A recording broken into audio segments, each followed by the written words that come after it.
Hello बच्चों, welcome back to your on YouTube channel APS science का ठुमर। तो जैसा कि आपको पता है कि chapter number 8 is going on. तो बच्चों, लास्ट हमने पढ़ा था कि कोई हमारा चुंबकीय द्विध्रुव है या कोई क्षण चुंबक है, तो अगर वो एक समान चुंबकीय क्षेत्र में रखा होता है तो उस पर कितना बलाघूर्ण लगता है। Tau is equal to M B sine theta. ये हमने लास्ट स्टडी कर लिया था। Tau is equal to M B sine theta. M क्या होता है? चुंबकीय आघूर्ण। एम होता है चुंबकीय आघूर्ण, मैग्नेटिक मोमेंट।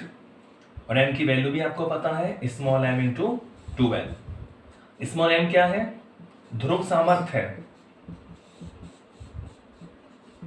स्मॉल एम ध्रुव सामर्थ्य होती है। और ये जो 2l होता है, इसको हमने क्या बोला है? प्रभावकारी लंबाई, इफेक्टिव लेंथ। दोनों ध्रुवों के मध्य जो दूरी है उसे हम क्या बोलते हैं? प्रभावकारी लंबाई। बी आपका चुंबकीय क्षेत्र है, मैग्नेटिक फील्ड। और थीटा किसके बीच में कोण है? एम व बी के मध्य कोण है। ठीक है बच्चों, ये हमने स्टडी कर लिया था। बलाघूर्ण लगता है एम बी साइन थीटा। तो बलाघूर्ण क्या करता है? इसको घुमाता है, यानी कार्य करता है। तो आज का हमारा टॉपिक यही है कि कितना कार्य करना पड़ेगा, घुमाने में कितना कार्य करना पड़ेगा। तो आज का टॉपिक हमारा क्या है? समरूप चुंबकीय क्षेत्र में, समरूप चुंबकीय क्षेत्र में, ठीक है। अरे क्या,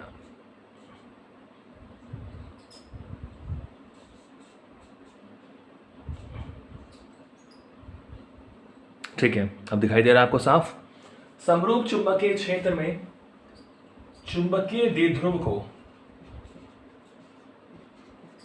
चुंबकीय द्विध्रुव, इसको हम और क्या बोल सकते हैं? क्षण चुंबक। समरूप चुंबकीय क्षेत्र में चुंबकीय द्विध्रुव को घुमाने में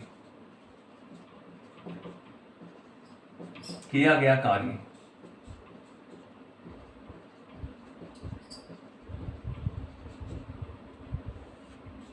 समरूप चुंबकीय क्षेत्र में चुंबकीय द्विध्रुव को घुमाने में किया गया कार्य, ठीक है। Work done to rotate magnetic dipole in uniform magnetic field.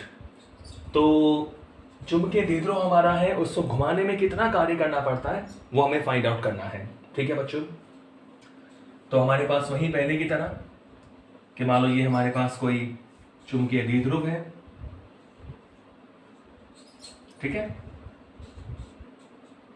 ये मान लो इसका एस पोल है, ये इसका एन पोल है, और ये एक समान चुंबकीय क्षेत्र में रखा हुआ है, ठीक है। ये हो गया हमारा यूनिफॉर्म मैग्नेटिक फील्ड, एक समान चुंबकीय क्षेत्र। आपको पता है एक समान चुंबकीय क्षेत्र को हम समांतर और परस्पर समान दूरी पर जो बल रेखाएं हैं उनके द्वारा शो करते हैं, ठीक है। तो ये हमारा चुंबकीय द्विध्रुव है। तो हमने पढ़ लिया था कल कि भाई इसको घुमाता है बलाघूर्ण। तो इस पर एक बलाघूर्ण कार्य करता है, वो क्या आपको पता है? सपोज करो ये जो हमारा चुंबकीय द्विध्रुव है वो मैग्नेटिक फील्ड से कितना एंगल बना रहा है? थीटा एंगल बना रहा है। कितना एंगल बना रहा है? थीटा। तो हमें पता है, कल हमने पढ़ लिया था कि इस चुंबकीय द्विध्रुव पर एक बलाघूर्ण लगता है। हमने सीखा था कल कि भाई इस ध्रुव पर फोर्स लगता है कितना? M B. इस ध्रुव पर भी कितना फोर्स लगता है? एम बी लगता है।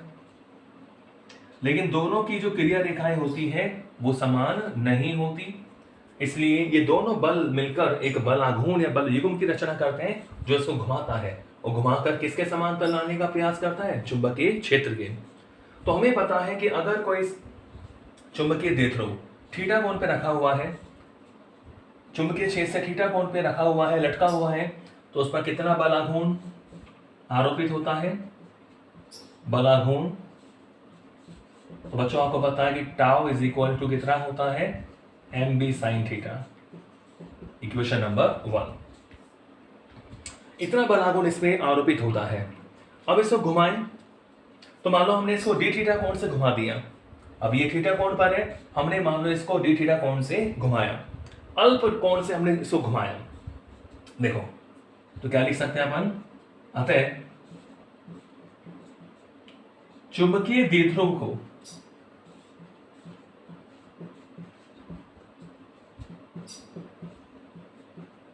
अल्प कोण, यानी जिस भी स्थिति में रखा हुआ है उसे हमने अल्प कोण से घुमाया, अतः चुंबकीय द्विध्रुव को अल्प कोण डी थीटा से घुमाने में किया गया कार्य, चुंबकीय द्विध्रुव को अल्प कोण डी थीटा से घुमाने में किया गया कार्य। तो ये थीटा कोण पे रखा हुआ था, हमने इसको डी थीटा से घुमा दिया, तो कितना कार्य कौन करेगा, बलाघूर्ण करेगा।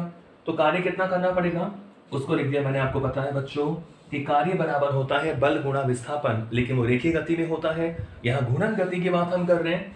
तो D W is equal to क्या होगा, tau D theta. D W is equal to क्या होगा, टाउ डी थीटा। टाउ क्या हो गया, बलाघूर्ण, ये हो गया कोणीय विस्थापन। तो घूर्णन गति में जो किया गया कार्य होगा वो होगा टाउ डी थीटा। तो ये तो हमने अल्प कोण की बात करी। अगर मान लो हम इसे थीटा 1 से थीटा 2 तक घुमाएं, कि पहले वो थीटा 1 पे रखा हुआ था, फिर थीटा 2 तक अपन इसको लेके आए। देखो अतः चुंबकीय द्विध्रुव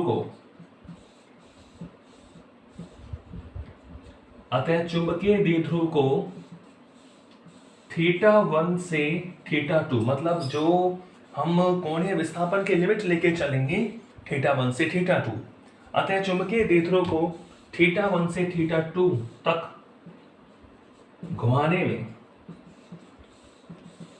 में किया गया अल्प कार्य, अतः चुंबकीय द्विध्रुव को थीटा 1 से थीटा 2 तक घुमाने में किया गया, सॉरी अल्प नहीं, अब तो क्या आएगा, कुल कार्य। अब हम लिखना चाहिए हमें कुल कार्य, टोटल वर्क डन। कुल कार्य कहां से कहां घुमा रहे हैं, थीटा 1 से थीटा 2। तो क्या करेंगे बच्चों, समीकरण नंबर 2 का समाकलन कर देंगे। तो जैसा हमने इलेक्ट्रोस्टैटिक में पढ़ा था बिल्कुल सेम वैसा ही है, ठीक है। तो हम क्या करेंगे कि W इज इक्वल टू समाकलन dW, ठीक है। तो लिमिट देखो मैं dW की वैल्यू रख के रखूंगा, तो dW की वैल्यू क्या है, टाउ डी थीटा, ठीक है। तो यहाँ थीटा की लिमिट कहां से कहां तक होगी, भाई थीटा 1 से कहां तक घुमाना है, थीटा 2 तक। तो W is equal to theta 1 से theta 2 tau D theta, clear है बिल्कुल, थीटा 1 से theta 2 tau D theta, okay. तो अब हमें टाउ की वैल्यू पुट करनी है और हम अपना कार्य निकाल सकेंगे कि कितना कार्य करना पड़ता है बलाघूर्ण को। तो let's put the value of tau. तो W is equal to theta 1 से थीटा 2, टाउ कितना है बच्चों, टाउ ये रहा MB sin थीटा। तो टाउ हमारे पास है MB sin theta D theta, clear है। टाउ की हमने वैल्यू पुट कर दी, MB sin theta D theta is equal to W is equal to क्या आएगा, देखो अब देखो समाकलन है, तो आपको पता है समाकलन में जो कांस्टेंट होता है, जो नियत होता है, उसे हम समाकलन से बाहर ले लेते हैं। अब बताओ M क्या है, M चुंबकीय आघूर्ण है, स्मॉल m इंटू 2L नियत होगा।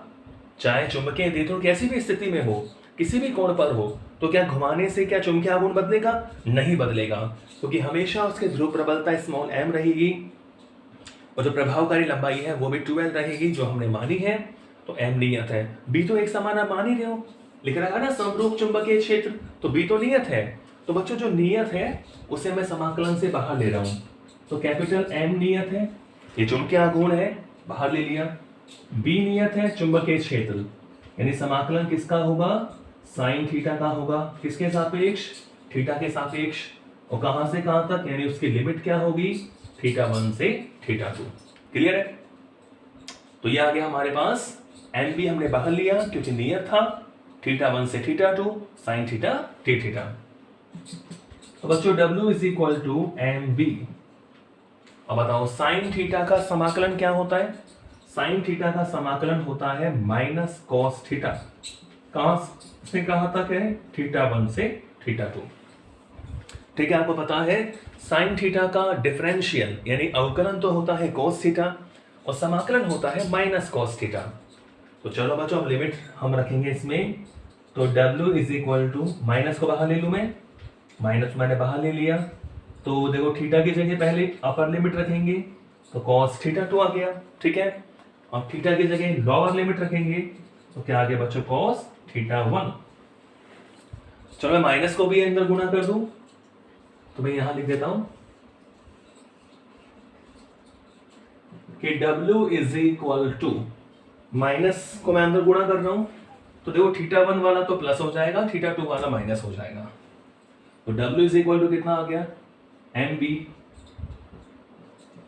Cos theta 1 minus cos theta 2। ये हो गया कार्य। Equation number 3, W is equal to M B cos theta 1 minus cos theta 2।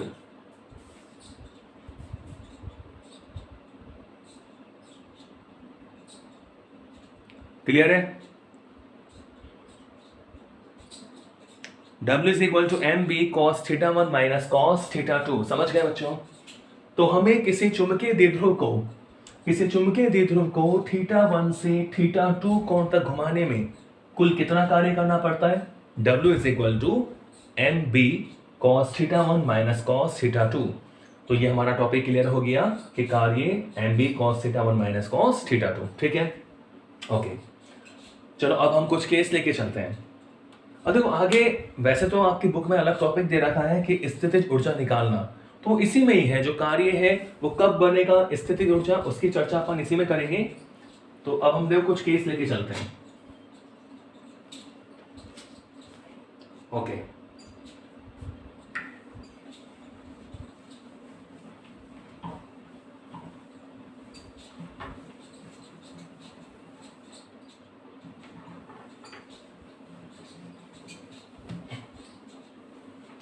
तो मैं कुछ केस लेके चलता हूं बच्चों। देखो स्पेशल केसेस, तो यहां से आपसे सीधे क्वेश्चन पूछ सकते हैं, तो आपको यहां तक तो करना ही है, उसके बाद देखना क्या पूछा है। केस फर्स्ट, अगर मैं आपसे कहूं कि हमारा जो चुंबकीय द्विध्रुव है वो चुंबकीय क्षेत्र के समांतर रखा हुआ है और उसे आप किसी कोण थीटा तक घुमाइए तो कितना कार्य करना पड़ेगा? तो अगर मैं आपसे कहूं यदि थीटा 1 तो क्या हो? 0 हो और थीटा 2 क्या हो? थीटा हो, तो समीकरण 3 से, ठीक है। तो बच्चों इसका मतलब क्या है कि ये थीटा 1 0 थीटा किसके साथ एंगल है कि हमारा जो क्षण चुंबक है या जो चुंबकीय द्विध्रुव है वो चुंबकीय क्षेत्र से कितना कोण बना रहा है? थीटा 1। तो कह रहे हैं 0 से थीटा तक घुमाना है, यानी इसका मतलब क्या हुआ कि चुंबकीय द्विध्रुव की समांतर स्थिति, चुंबकीय द्विध्रुव की कैसी स्थिति है? समांतर स्थिति। समांतर किसके? चुंबकीय क्षेत्र की। चुंबकीय द्विध्रुव की समांतर स्थिति से किसी कोण थीटा तक घुमाने में, किसी कोण थीटा तक घुमाने में किया गया कार्य।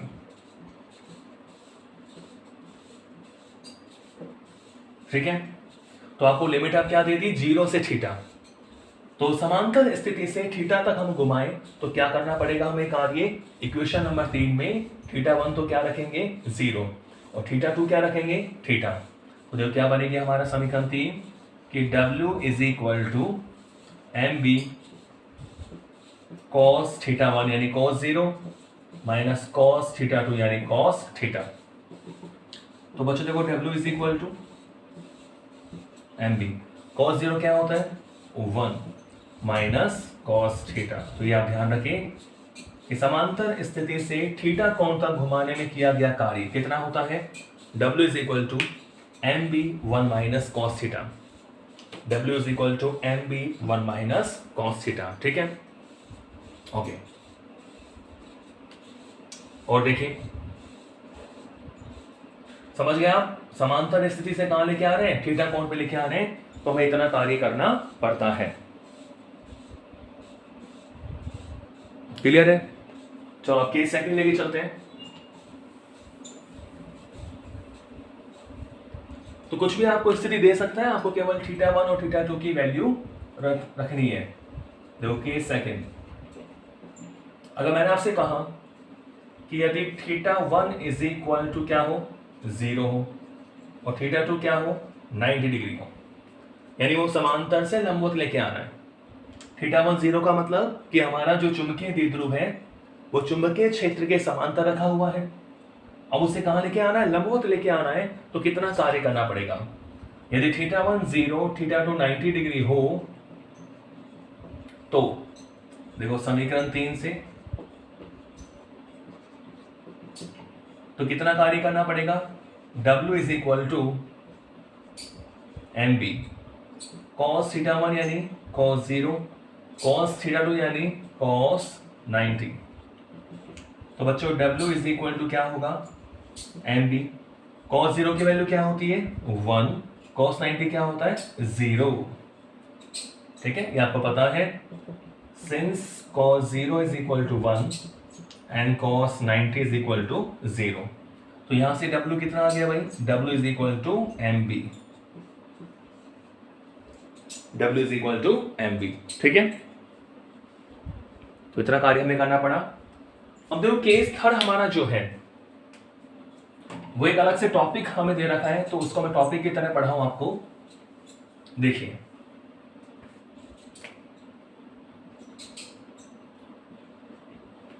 केस थर्ड या एक अलग से टॉपिक हम इसी के बेस पर है वो, मतलब हमें पूरा करने की जरूरत नहीं है। यहां तक हमें करना ही है, उस टॉपिक वाला अलग से टॉपिक पूछता है तो यहां तक तो करना ही है। अब मैं उसी को लेके चल रहा हूं केस थर्ड में। केस थर्ड, तो केस थर्ड में एक टॉपिक ले रहा हूं इसी में कि चुंबकीय द्विध्रुव की, केस थर्ड में लेके चल रहा हूं मैं चुंबकीय द्विध्रुव की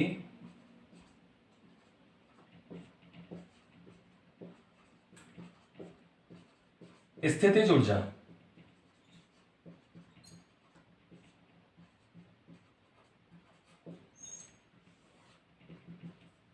ये केस थर्ड में है।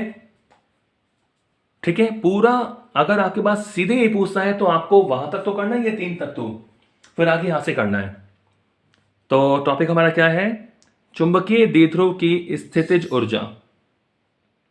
चुंबकीय द्विध्रुव की स्थितिज ऊर्जा। देखिए, तो सबसे पहली बात यह है कि स्थितिज ऊर्जा का मतलब क्या होता है? स्थितिज ऊर्जा का मतलब यही होता है कि किया गया कार्य, लेकिन कहां से लाने में? स्टैंडर्ड पोजीशन यानी मानक स्थिति से लाने में किया गया कार्य। स्थितिज ऊर्जा का मतलब क्या होगा? देखो, इसको मैं अगर डिफाइन करूं कि चुंबकीय द्विध्रुव को,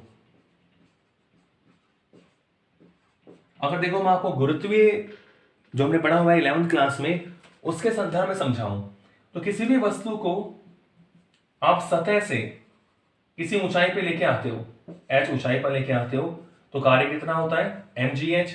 तो यही उसकी क्या होती है? स्थितिज ऊर्जा। तो ये आप यहां से लेके आए, यहां स्थितिज ऊर्जा क्या होती है? 0। तो बच्चों, जो शून्य स्थितिज ऊर्जा होती है, जिस पॉइंट पर, जहां पर शून्य स्थितिज ऊर्जा होती है, हमें वहां से लाना होता है वस्तु को। ठीक है, स्थितिज ऊर्जा कार्य ही होता है, लेकिन कार्य कहां से करने में? कार्य हमें वहां से करना होता है जहां उसके लिए स्थितिज ऊर्जा का मान क्या होता है? 0। इसी को बोलते हैं उसकी मानक स्थिति। क्या बोलते हैं? उसकी मानक स्थिति। तो मानक स्थिति से किसी भी आप ऊंचाई पर लेके आ रहे हो, तो हमें जो कार्य करना पड़ रहा है वो गुरुत्वीय स्थिर ऊर्जा है। तो यहां हम चुंबकीय स्थिर ऊर्जा की बात करें तो क्या है? देखो कि चुंबकीय द्विध्रुव को उसकी मानक स्थिति,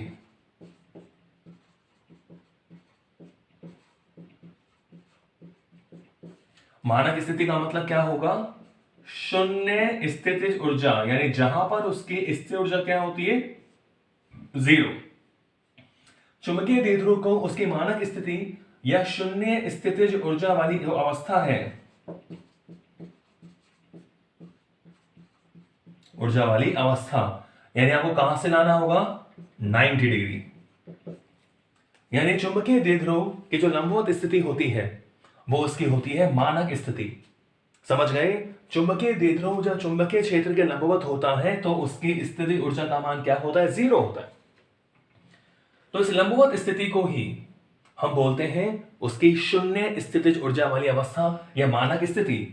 तो चुंबकीय द्विध्रुव को उसकी मानक स्थिति या शून्य स्थितिज ऊर्जा वाली अवस्था θ1 = 90 डिग्री अवस्था से किसी भी स्थिति में ले आओ, किसी कोण, यानी सपोज करो θ2 = θ तक लाने में, θ2 तक लाने में किया गया जो कार्य है, किया गया कार्य उसकी स्थितिज ऊर्जा के रूप में,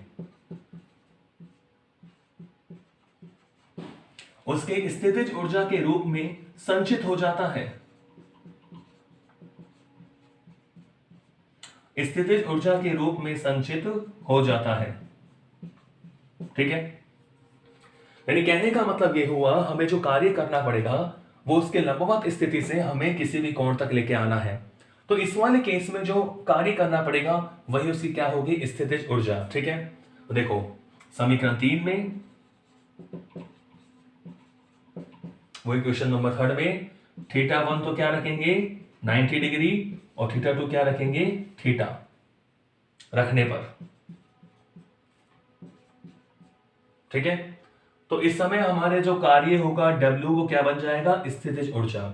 और स्थितिज ऊर्जा को यानी पोटेंशियल एनर्जी को हम कैपिटल U से शो करते हैं।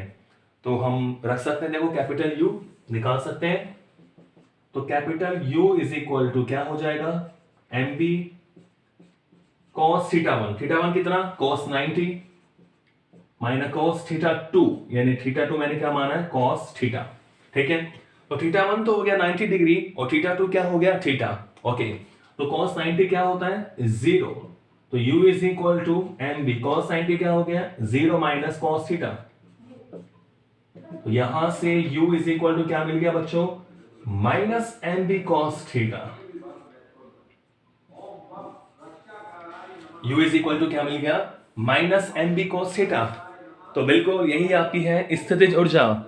इसे ही बोलते हैं चुंबकीय स्थितिज ऊर्जा, यानी मैग्नेटिक पोटेंशियल एनर्जी या चुंबकीय द्विध्रुव की स्थितिज ऊर्जा। U = minus mb cos θ। U कैसी राशि होती है? क्योंकि स्थिर ऊर्जा है, अदिश राशि है, m सदिश है, b सदिश है, तो आप mb cos θ को क्या लिख सकते हो? देखो इसको ऐसे भी लिख सकते हो, U = माइनस, तो mb cos θ, बताओ क्रॉस या डॉट? बिल्कुल क्रॉस आएगा, माइनस m डॉट b। तो आप ऐसे भी शो कर सकते हो अपनी पोटेंशियल एनर्जी को कि U = minus m dot b, तो माइनस mb cos θ। क्लियर है? ओके, अब यहां भी हम कुछ केस लेंगे। तो आपके दो टॉपिक हो गए एक तरीके से, कार्य और स्थितिज ऊर्जा वाला।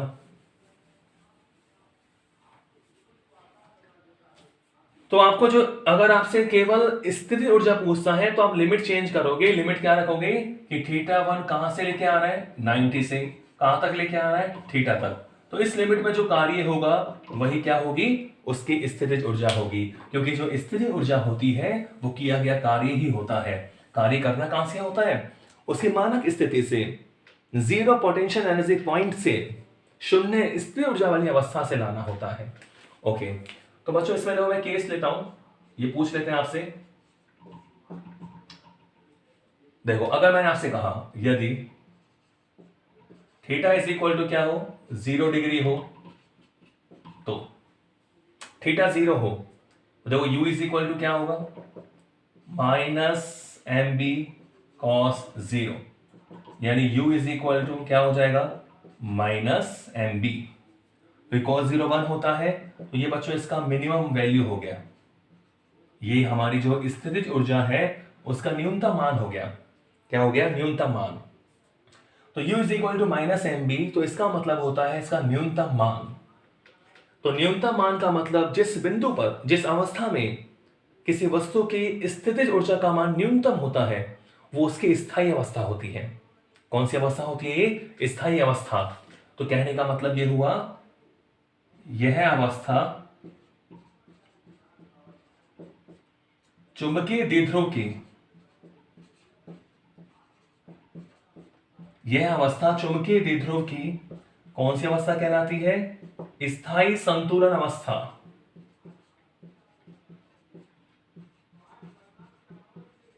कहलाती है। तो जब स्थिर ऊर्जा का मान, पोटेंशियल एनर्जी का मान मिनिमम होता है तो इस अवस्था को हम क्या बोलते हैं? चुंबकीय द्विध्रुव की स्थायी संतुलन अवस्था, permanent equilibrium state of magnetic dipole, स्थायी संतुलन अवस्था। ध्यान रखना है इसको, स्थायी संतुलन अवस्था। ठीक है, थीटा इज इक्वल टू 0 पर। ओके, के सेकंड लेके चले। के सेकंड मैंने आपसे कहा कि यदि theta is equal to 180 degree हो, थीटा क्या हो? 180 डिग्री, 180 डिग्री हो, theta is equal to 180 degree हो, तो बताओ u इज इक्वल टू क्या होगा? Minus M B cos 180 degree. तो कॉस 180 की वैल्यू क्या होगा भाई? -1, -1, क्योंकि आपको पता है कॉस 180 कितना होता है? -1। तो बच्चों u is equal to minus minus क्या हो गया? प्लस का एम बी, यानी u क्या हो गया? ये मैक्सिमम। ये u की वैल्यू क्या हो गई? मैक्सिमम। तो u मैक्सिमम होगा कब? जब उसकी वैल्यू है एम बी। तो यहां स्थितिज ऊर्जा का मान अधिकतम है, तो बच्चों इसे बोलते हैं अस्थायी संतुलन अवस्था। अस्थायी संतुलन अवस्था बोलते हैं इसको, चुंबकीय द्विध्रुव की। ठीक है, तो जब मिनिमम था, जब स्थितिज ऊर्जा का मान, जिस अवस्था में स्थितिज ऊर्जा का मान न्यूनतम होता है उसे बोलते हैं स्थायी संतुलन अवस्था, और जब स्थितिज ऊर्जा का मान अधिकतम होता है तो उसे बोलते हैं अस्थायी संतुलन अवस्था। ओके, और जो तीसरी बात हम करें इसमें, केस थर्ड लेके चलें कि अगर थीटा का मान क्या हो? 90 डिग्री हो, थीटा क्या हो? 90 डिग्री हो। तो यदि theta is equal to 90 degree हो तो बच्चों u इज इक्वल टू क्या होगा बताओ? माइनस एम बी कॉस 90, और cos 90 क्या होता है? 0। u इज इक्वल टू क्या हो गया? 0। तो यहां पर स्थितिज ऊर्जा का मान 0 है, यानी शून्य स्थितिज ऊर्जा, शून्य स्थितिज ऊर्जा वाली अवस्था है ये। ठीक है, शून्य स्थिर ऊर्जा वाली अवस्था, यानी इसे क्या बोलते हैं? इसकी मानक अवस्था या मानक स्थिति। जीरो पोटेंशियल एनर्जी वाली जो स्टेट होती है उसे हम क्या बोलते हैं? मानक स्थिति बोलते हैं। यहां यू का मान क्या हो गया बच्चों? 0। क्लियर है? तो बिल्कुल आज के टॉपिक में हमने चुंबकीय द्विध्रुव को घुमाने में जो कार्य करना पड़ता है वो हमने निकाला, और जो स्थितिज ऊर्जा है कि वो जो कार्य कब बनेगा स्थितिज ऊर्जा, वो भी हमने सीखा कि जब उसे लंबवत स्थिति से किसी कोण में घुमाया जाए। ठीक है, तो वो जो कार्य होता है वो उसकी स्थितिज ऊर्जा के रूप में क्या हो जाता है? संचित हो जाता है। तो मैं आशा करता हूं आपको दोनों ही टॉपिक समझ में आ गए होंगे। नेक्स्ट अगली वीडियो में। Thank you.